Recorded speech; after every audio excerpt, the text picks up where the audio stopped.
नमस्कार, मैं हूं नीलू। तो जिस तरह से हमने आपको पहले ही बताया था कि बहुत जल्द नेतन्याहू जो है वो अमेरिका के दौरे पर जाने वाले हैं और अब नेतन्याहू अमेरिका के दौरे पर पहुंच गए हैं। और अब इस बीच ये तय माना जा रहा है कि ईरान और अमेरिका के बीच अब युद्ध की आशंका और ज्यादा प्रबल हो गई है।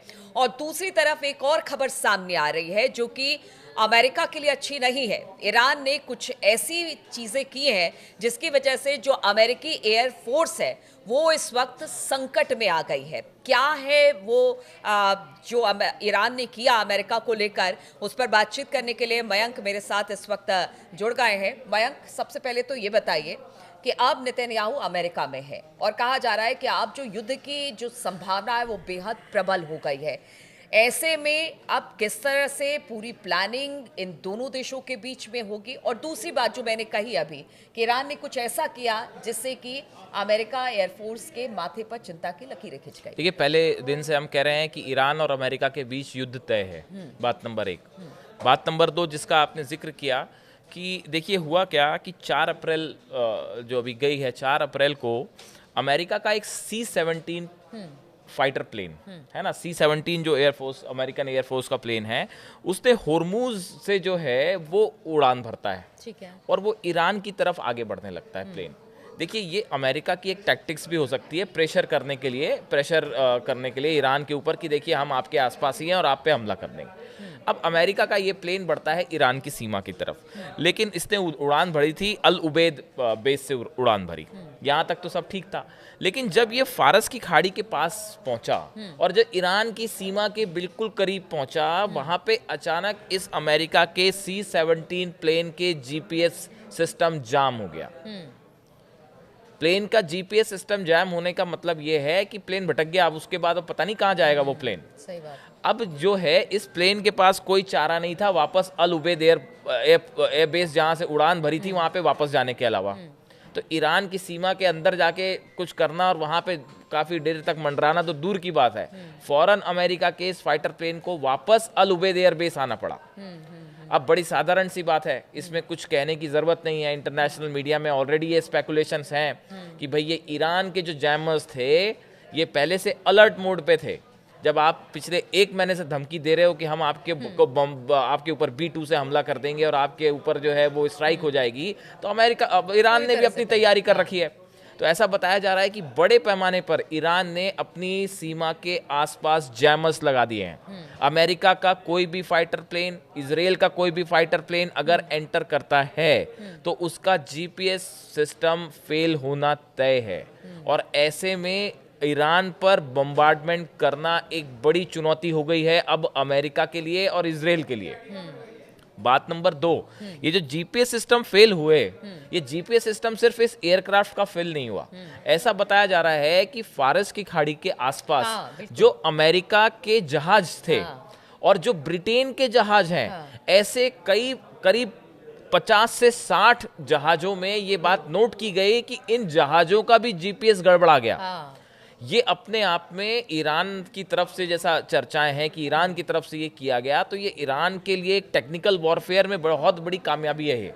देखिए आपने क्या किया, एयरप्लेन का आपने जीपीएस जाम कर दिया। जो वॉरशिप्स खड़े हुए हैं जिसको लेके लगातार धमकियां मिल रही हैं कि हम इससे अटैक कर देंगे, इससे अटैक कर देंगे, आपने उनके जीपीएस सिस्टम जाम कर दिए। और ये सिर्फ अमेरिका के नहीं हुए, बल्कि जो ब्रिटेन के जहाज खड़े हुए हैं आसपास, उनकी तरफ से भी कंप्लेंट्स आई कि हमारा जीपीएस जाम है। दिखाने की कोशिश है कि देखिए आप कितनी भी तैयारी कर ले, हमने भी अपनी देखिए तैयारी पुख्ता हाँ, की बिल्कुल बिल्कुल।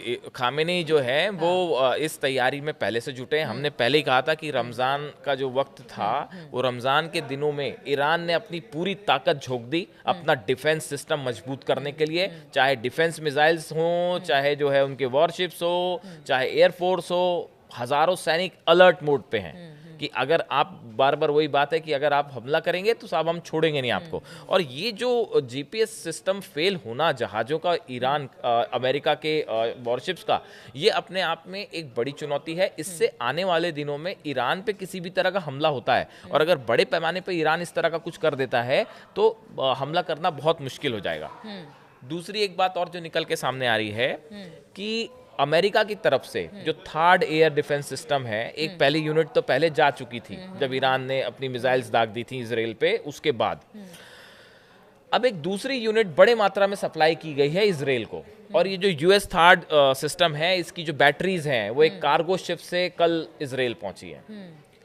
तो अब ये एक प्रकार से ये इस बात का इंडिकेशन है जो हम बार बार कह रहे हैं कि ये युद्ध जो है वो अब तय है, आज नहीं होगा तो कल होगा, तो लेकिन अब ये जब युद्ध तय है। नेतन्याहू अमेरिका में हैं तो ठीक है, अभी तो हथियार एक दूसरे को दे रहे हैं, लेकिन पूरी रणनीति किस तरह की होगी?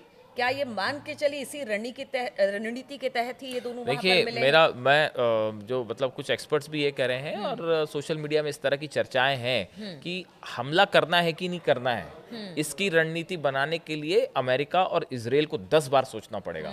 खामेनी ने जो कुछ किया पिछले, ईरान ने जो अपनी ताकत दिखाई है पिछले 1 महीने के अंदर, और रूस जिस तरह से साथ खड़ा हुआ है और जिस तरह से उन्होंने अपनी पूरी मिसाइल्स एक्टिव मोड में कर दी हैं, इससे ये तो तय है कि यहाँ पे कुछ मतलब ऐसा नहीं होगा कि आपने एक मिसाइल मार दी ईरान के ऊपर, ईरान शांत बैठ जाएगा या मामला खत्म हो जाएगा, ऐसा नहीं होगा। शुरू की तो फिर आपके परिणाम एक बार हाँ, तो आप फिर हर चीज के लिए तैयार रहिए। आपने ईरान पे अगर किसी भी तरह का हमला किया तो फिर ये एक मिडिल ईस्ट में बड़ा वॉर है और जो लंबा चलेगा, और ईरान अपनी तरफ से पूरी तरह से इसके लिए तैयार है। अब ये जो थर्ड मिसाइल सिस्टम गए हैं, इस तरह के तो सिस्टम देखो, आयरन डोम अमेरिका इजराइल के पास पहले से था, लेकिन क्या वो रोक पाया ईरान की 180 जो बैलिस्टिक मिसाइल्स जब गिरी? तो ये डिफेंस सिस्टम की भी अपनी एक लिमिट होती है। हालांकि थर्ड इसके मुकाबले ज़्यादा मजबूत सिस्टम माना जाता है, थर्ड से मिसाइल्स ट्रैक करना ज़्यादा आसान होता है, लेकिन ईरान के पास जैसा बताया जा रहा है कि कई ऐसी मिसाइल्स हैं ऑलरेडी, हाइपरसोनिक मिसाइल्स हैं, सुपरसोनिक मिसाइल्स हैं, जिसको इस तरह से रोकना जो है बड़ा मुश्किल होगा। तो देखिए, एक तरफ ईरान अपनी पूरी तैयारी कर चुका है, अपने को डिफेंस शील्ड करने की पूरी तैयारी कर चुका है, जो जीपीएस जैम किए गए इसी का सिम्टम था।